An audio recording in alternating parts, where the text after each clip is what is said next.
So I wanted to talk about this story. You guys remember Sister Kate. Spoken about her a couple of times. She is not doing well at all. Her health has completely deteriorated. Her body has changed completely.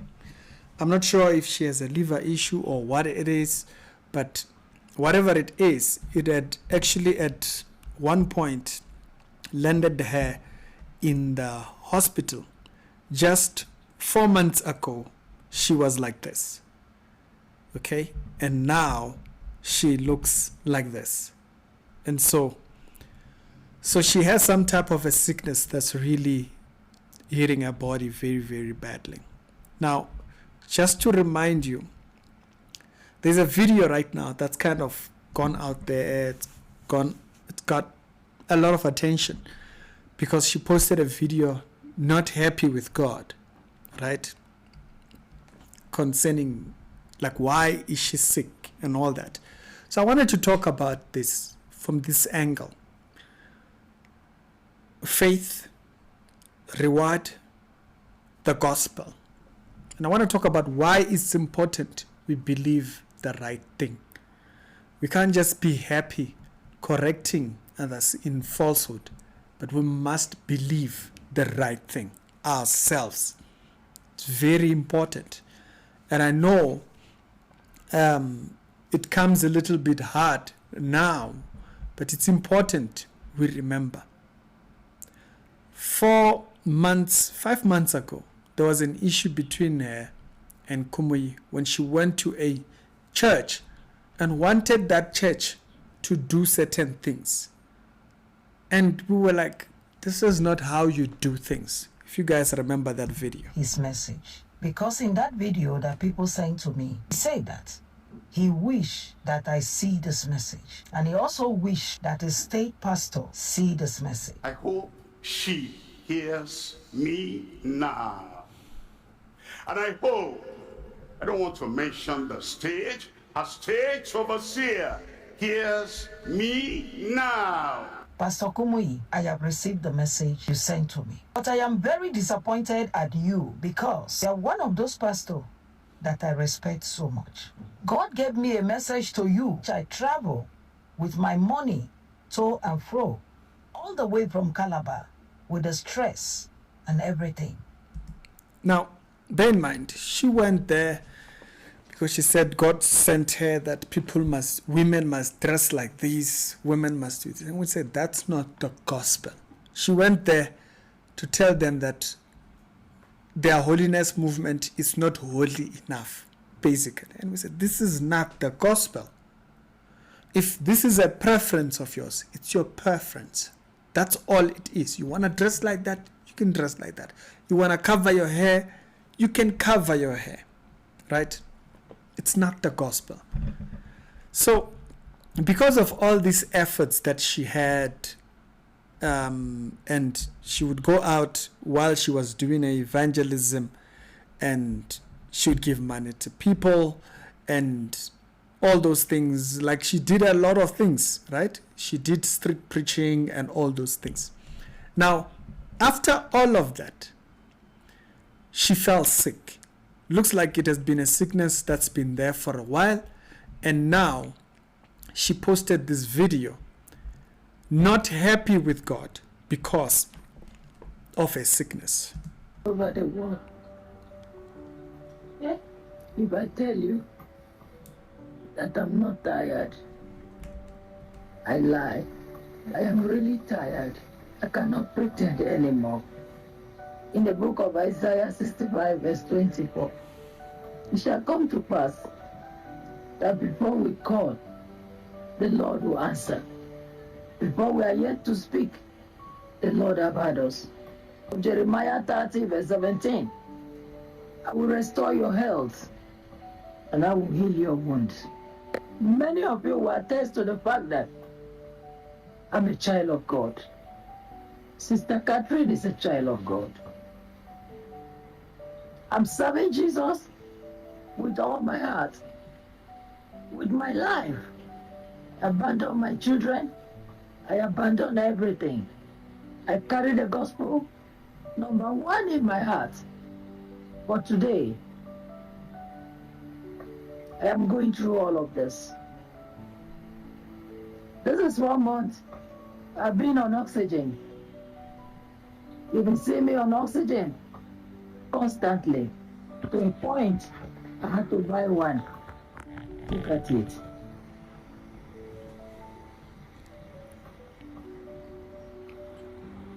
Now I have my own oxygen in the house. So I'll play a little bit towards the point when she's not happy with why God is not healing her.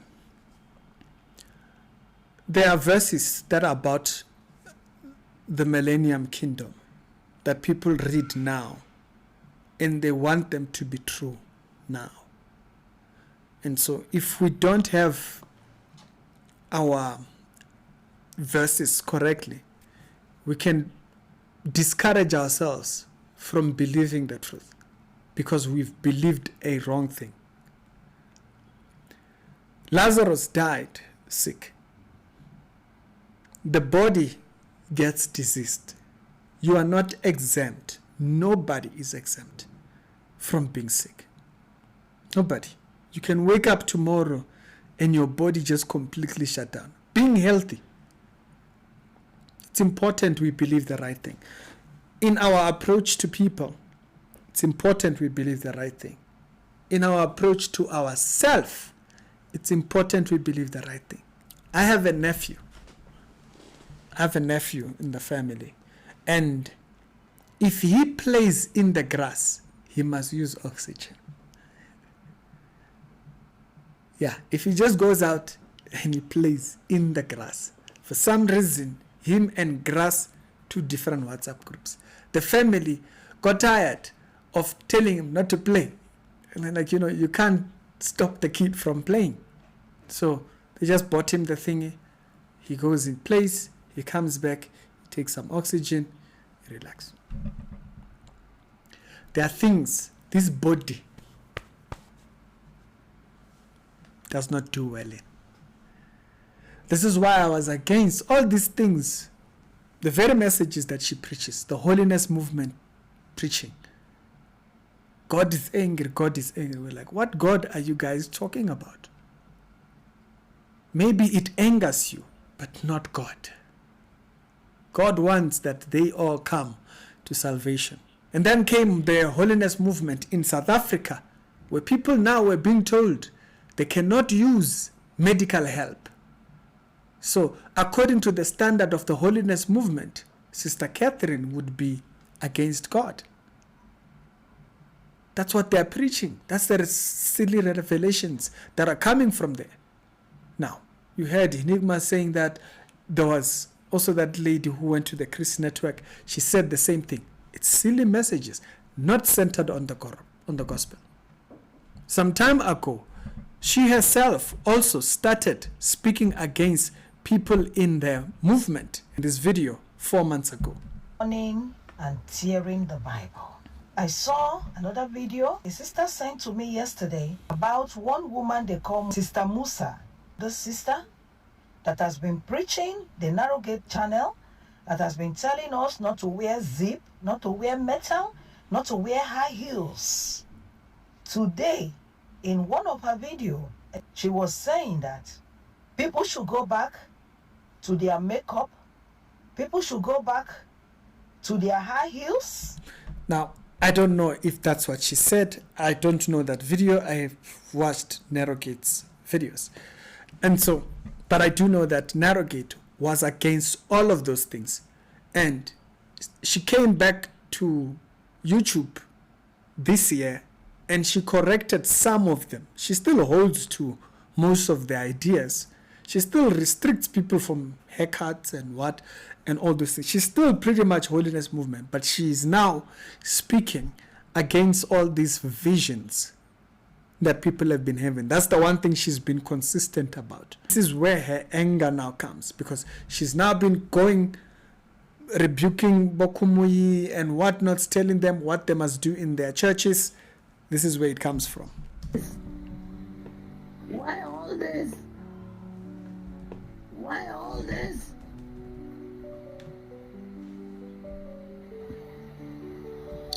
I've been afflicted for the past 13 years now. And it was through this affliction that made me to begin to look for Jesus Christ in TB Joshua Church, that I went into error. The Lord did not remove the affliction. He allowed me with it. He called me. He's using me.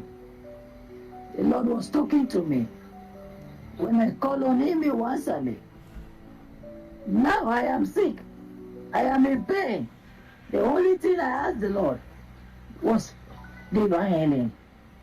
And if my time here on earth I've reached, all I expect is that, take my life. I'm not battling with you, Lord. If you are done with me, take my life.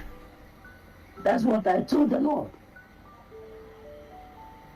I do not believe that anybody who is a child of God will suffer long-time affliction before he or she will pass from this earth. If I'm going, let me go.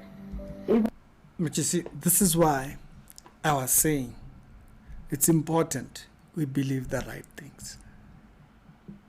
You know, she's completely discouraged herself, you know, because of the pain of this body.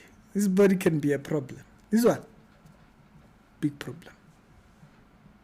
This body is not reliable. When we were condemning people, or when we condemn people, this person sinned, did this, gone to hell, we must remember this body. Some people stop fighting and just allow themselves to do whatever. They are not right in doing so, but some people fall into that place. They are not condemned. Now they're just doomed. They can't be saved. That's what the holiness movement preaches. They can't be saved. So now, here when you question the Lord, are you now abandoned? No, you're not. But don't discourage yourself. This harsh approach of messages that she had out are now looking back. The same harsh approach comes back. You see, if a person is harsh towards other people, and I'm talking about harsh in the sense of unbiblical, right? Sister Kate would go out in public and be shouting at young girls who probably are not even Christians. When you now face a point where your faith is challenged, you will discourage yourself. It's Him that you have believed. He has redeemed you. Even, listen to the Hebrew boys. They says, even if we are not taken out of the fire, He still remains. Don't discourage yourself by being harsh on yourself because you can't get what you desire. I'm staying. Then let me stay. Why am I going through all this pain? Why am I going through all this pain? Lord, you know I have nobody. I depend on you. Now my strength is failing me. I'm getting discouraged. Maybe this is the reason some people are going into tearing the Bible, because they have waited and trusted in you, and they see nothing. And this is that, you know, because you remember in the earlier video, she was talking about these other gentlemen who waited on God and denounced God later because they didn't get the answer. It's not about that. It's not about us getting our way. We must be careful. So when she's saying, maybe this is why, they were not in right by doing that. The question is, do you denounce your testimony for Him? Does He remain God in all situations? Is He still God?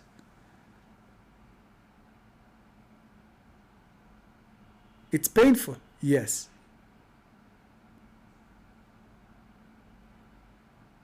We may be blaming them, but we may not understand. The other day I was supposed to ask my sister Dalunda and brother Elvis in America. I said, is it that my relationship with the Lord is only do's and don'ts? The Lord will tell me a lot of, don't do this, don't do that. And I've been obeying. Now it has come to my turn for you, Lord, just to show me mercy. So the do's and the don'ts, like all these things that God told her, people mustn't do this, women mustn't wear that, women. So is that the relationship? And that's not. That is not the relationship that God has set forward. But why is it that we will now start believing that? It's because we think of our relationship like that. It's so important to believe the right thing. Right now, it's easy to argue because that area of your life is not challenged. It's so important to believe the right thing about money. So important to believe the right thing about faith. It's so important to believe the right thing about wealth, money, ministry, preaching, devotion, marriage, life in general, health, wealth, whatever you call it. It's so important to hold to the right thing. Because if we believed a wrong thing in one area, you see, like, so now, the do's and the don'ts she's been doing. Before it was just, the Lord said women must cover. Before you knew it, they extend. No, they must now dress like Muslims. The relationship was do's and don'ts. That's not what the Bible describes as the relationship with God. It's us changing from the inside out. It's that expression. When I'm now changed inward out, when I see someone in the wrong, it's not that I have a condemning message for them. It's that I understand why they stand where they are. The Bible says you correct as you consider yourself. You consider, I might have been there. See, I used to drink alcohol, so I can understand for a person who drinks. I did clubbing. I can understand the mindset from a person who clubs. Considering thyself. It's not just this condemnation. But then when our relationship is do's and don'ts, when now God must do, it becomes that. It falls back into that. What I've done everything, but can't know the relationship, the idea of our relationship with God has been tainted. We must be careful what we believe. It's Ricky. Other episodes down today, they'll be down in the pinned comments. It's so important to believe the right thing.